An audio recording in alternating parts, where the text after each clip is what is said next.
दरवर्षी मकर संक्रांत ही अशुभ आहे अशा प्रकारचे गैरसमज लोकांमध्ये पसरत असतात.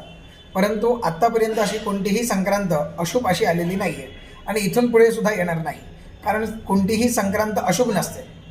परंतु संक्रांतीने जे वस्त्र परिधान केलेलं आहे त्याचा त्याग मात्र शास्त्राने करायला सांगितलेला आहे. त्याग म्हणजे काय? त्या दिवशी ते वस्त्र शक्यतो घालायचं नाही असा शास्त्राचा नियम आहे. तर ह्या वर्षी पिवळ्या रंगावर संक्रांत आहे, त्यामुळे पिवळ्या रंगाचं वस्त्र शक्यतो टाळावं.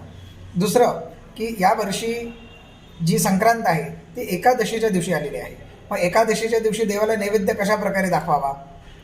एरवी तर आपण एकादशीला उपवास करतो, परंतु मी सांगू इच्छितो की देवाला उपवास नसतो. आपण मनुष्य देवासाठी उपवास करतो. त्यामुळे जो पदार्थ आपण मकर संक्रांतीच्या दिवशी देवाला नैवेद्य म्हणून नेहमी दाखवता, जसं की तिळगुळाची पोळी असेल किंवा तिळगुळाचा लाडू असेल किंवा तिळाचा कुठलाही पदार्थ असेल, तो आपण देवाला नैवेद्य म्हणून दाखवू शकता. आता ज्या लोकांना एकादशीचं व्रत आहे त्यांनी काय करायचं आहे? देवाला दाखवलेला तो तिळाचा पदार्थ, त्या वासाचा सुगंध घ्यायचा आणि तो प्रसाद दुसऱ्या दिवशी भक्षण करायचा आहे. म्हणजे एकादशीचं व्रत मोडणार नाही आणि प्रसाद भक्षण केल्याचं पुण्य देखील तुम्हाला प्राप्त होईल. तसंच ह्या एकादशीच्या दिवशी आपण नेहमीप्रमाणे तसा उपवास करत आलेला आहात, त्याच पद्धतीने उपवास करायचा आहे, त्याच पद्धतीने विष्णूची उपासना करायची आहे. आता संक्रांत ही शिवशंकराच्या उपासनेसाठी तसेच सूर्यनारायणाच्या उपासनेसाठी महत्त्वाची मानली जाते.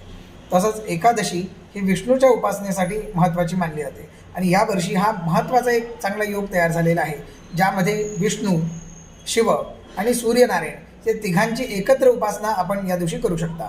या दिवशी विशेष करून कंबळ, ज्याला आपण घोंगडं म्हणतो, किंवा एखाद्या गरीब व्यक्तीला आपण एखादं पांघरूण म्हणा किंवा कंबल म्हणा, हे दान जर केलं तर ते अधिक पुण्यदायक ठरणारं आहे. तसंच ह्या वर्षीची संक्रांत अशुभ आहे असं कुठल्याही शास्त्रामध्ये लिहिलेलं नाही आहे. तेव्हा अशा प्रकारचा कुठलाही गैरसमज मनामध्ये न बाळगता दरवर्षीप्रमाणे जशी आपण मकर संक्रांती साजरी करता तशी याही वर्षी साजरी करा. तिळगुळ घ्या, गोड गोड बोला. जय श्रीराम.